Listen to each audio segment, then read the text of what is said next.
जय हिंद, वंदे मातरम। उम्मीद है आप सभी अच्छे होंगे।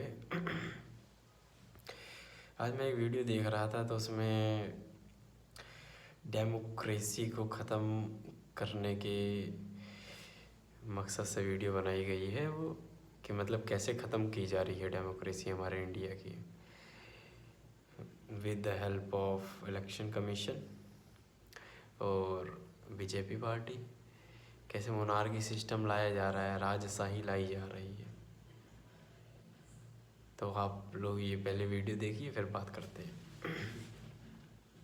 बड़ी कंस्पिरेसी चल रही है डेमोक्रेसी को खत्म करने की, और इसका सबसे रीसेंट एग्जांपल हमें दमन एंड दीव और दादर एंड नगर हवेली के लोकल इलेक्शंस में देखने को मिलता है। चलिए इस पूरी स्टोरी को थोड़ा डिटेल में समझते हैं। Dadar and Nagar Haveli and Daman and Diu ये दो यूनियन टेरिटरीज हैं जिनको 2020 में मर्ज कर दिया गया। 2025 में यहाँ पर लोकल बॉडी के इलेक्शंस होने थे, यानी कि ग्राम पंचायत, डिस्ट्रिक्ट पंचायत और म्युनिसिपल काउंसिल। और जब इलेक्शन के रिजल्ट्स आए तो सब शॉक रह गए, क्योंकि यहाँ पर 122 सीट्स में से 91 सीट्स बीजेपी बिना इलेक्शन लड़े ही जीत गई। इसका मतलब ये है कि लोगों को वोट डालने का मौका ही नहीं दिया गया। और ये इसलिए पॉसिबल हो पाया क्योंकि जो अपोजिशन पार्टी थी या इंडिपेंडेंट कैंडिडेट्स थे, उनको इलेक्शन लड़ने का मौका ही नहीं दिया गया, क्योंकि उनके नॉमिनेशन पेपर ही रिजेक्ट कर दिए गए। जिन कैंडिडेट्स के फॉर्म रिजेक्ट हुए, उनका कहना है कि एक प्री प्लान कंस्पिरेसी थी इलेक्शन कमीशन और बीजेपी की पूरे इलेक्शन को हाईजैक करने की। कैंडिडेट्स का कहना है कि 10 अक्टूबर को इलेक्शन अनाउंस किए गए और उन्हें सिर्फ 7 दिन दिए गए नॉमिनेशन फाइल करने के लिए,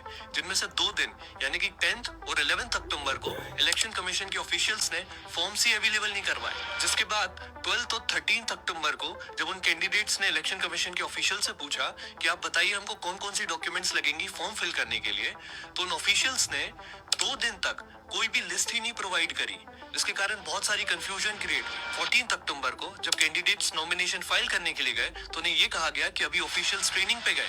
जिसके बाद 15 अक्टूबर को कांग्रेस के कैंडिडेट्स ने अपने लॉयर्स से वेरीफाई करके इलेक्शन कमीशन को अपना नॉमिनेशन फॉर्म सबमिट किया, और जिस जगह पे वेरिफिकेशन हो रहा था उस जगह के वेन्यू को लास्ट मोमेंट पे चेंज कर दिया गया। उस सबसे शॉकिंग बात तो ये कि जो कांग्रेस के 80% कैंडिडेट्स थे, उनके नॉमिनेशन फॉर्म को ही रिजेक्ट कर दिया गया, और साथ में कई इंडिपेंडेंट कैंडिडेट्स के फॉर्म को भी रिजेक्ट किया गया, और बीजेपी के कैंडिडेट्स के एक भी फॉर्म को रिजेक्ट नहीं किया गया। और ये पहली बार नहीं हो रहा है। 2024 के लोकसभा इलेक्शन में भी सूरत के बीजेपी कैंडिडेट को अनइलेक्टेड ही जिता दिया गया था, क्योंकि अपोजिशन पार्टी कांग्रेस उसके कैंडिडेट के नॉमिनेशन फॉर्म को ही रिजेक्ट कर दिया गया था, सिग्नेचर में कुछ इशू बोलकर। 2024 में चंडीगढ़ के मेयर इलेक्शन में इसी टाइप का एक इवेंट हुआ था, जिसमें रिटर्निंग ऑफिसर अपने हाथों से बैलेट्स को मैनिपुलेट कर रहा था ताकि बीजेपी का कैंडिडेट इलेक्शन जीत जाए, जिसे बाद में सुप्रीम कोर्ट ने पकड़ा था। इनफैक्ट